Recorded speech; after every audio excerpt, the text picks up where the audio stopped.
రాజస్థాన్ ఎన్నికల్లో మార్పు చేసింది ఎన్నికల సంఘం. నవంబర్ 23కు బదులు నవంబర్ 25న రాజస్థాన్లో 200 అసెంబ్లీ స్థానాలకు పోలింగును చేపట్టాలని నిర్ణయం తీసుకుంది. అయితే దేవ్ ఉతాని ఏకాదశి సందర్భంగా ఎన్నికల తేదీలు మార్పు చేసినట్టు తెలుస్తోంది. ప్రజల విజ్ఞప్తి మేరకు అలాగే రాష్ట్ర ఎన్నికల సంఘం సూచన మేరకు ఎన్నికల సంఘం ఈ నిర్ణయం తీసుకున్నట్టు తెలుస్తోంది.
బ్రేకింగ్ న్యూస్ చూస్తున్నాం. రాజస్థాన్ ఎన్నికల్లో మార్పు చేసింది ఎన్నికల సంఘం.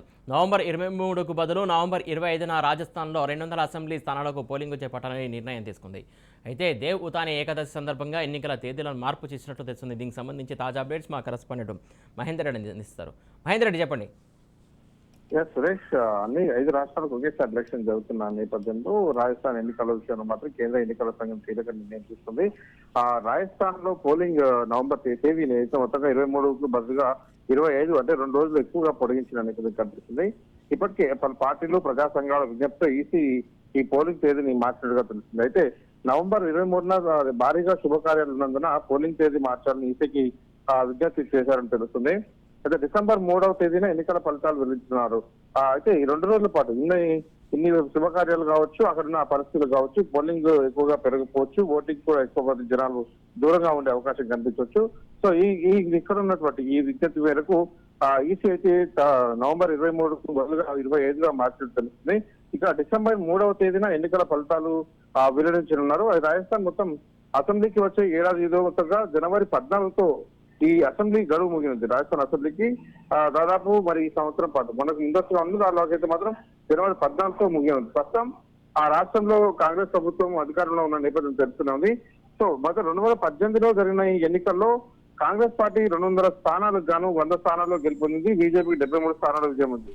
బహుజన్ సమాజ్వాదీ పార్టీతో పాటు ఇతర పార్టీలు ప్రభుత్వాన్ని ఏర్పాటు చేయగా కాంగ్రెస్ సీనియర్ లీడర్ గెహ్లోట్ మాత్రం సీఎంగా ప్రమాణ స్వీకారం చేశాడు. సో ఇలా అక్కడ ఉన్న పరిస్థితులను బట్టి మరి ఎలక్షన్ కమిషన్ అయితే ఈ నిర్ణయం తీసుకున్న కీలక నిర్ణయం తీసుకుంది. మరి దీనికి ఈసీ నిర్ణయాన్ని అక్కడ సమస్య ఉన్న ప్రజలు కూడా స్వాగతించారు. సో ఇప్పుడు నవంబర్ 23 రాష్ట్రంలో పెద్ద ఎత్తున శుభకార్యాలు, వివాహాలు ఉన్నట్టుగా వాళ్ళు చెప్పిన ప్రధాన కారణం ఏదైతే ఉందో మరి అది ఈసీ కూడా అంగీకరించి చెప్పిన నేపథ్యం.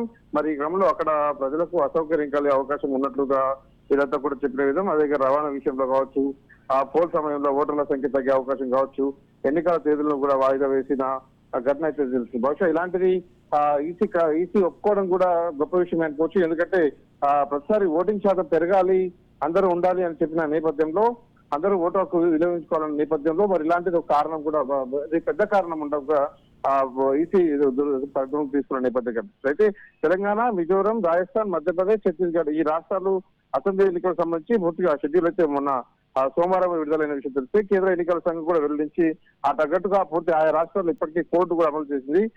అయితే ఇప్పటికైతే తెలంగాణలో దాదాపు ఈ నవంబర్ 30న, రాజస్థాన్ లో నవంబర్ 25న ఒకే విడతలో పోలింగ్ జరుగుతుంది. ఛత్తీస్గఢ్ లో మాత్రం 2 విడతల్లో పోలింగ్ జరిపేందుకు ఎలక్షన్ కమిషన్ నిర్ణయం తీసుకుంది. సో నవంబర్ 17వ తేదీన 2 విడతలు నిర్వహిస్తారు. మధ్యప్రదేశ్ లో మాత్రం 17న పోలింగ్ జరగ, మిజోరంలో మాత్రం నవంబర్ 7న ఒకే విడతలో ఎన్నికలు జరిగే అవకాశం కనిపిస్తుంది. 5 రాష్ట్రాలకు డిసెంబర్ 3న కౌంటింగ్ జరుగుతుంది. కాకపోతే పోలింగ్ విషయం మాత్రం 2 రోజులు రాజస్థాన్ మాత్రం 2 రోజులు ఎక్కువగా పరిగణించడంతో అక్కడ సమస్య కాస్త తీరినట్టే ఉంది. పోలింగ్ శాతం పెరిగేదానికి. Right, thank you Mahender Reddy.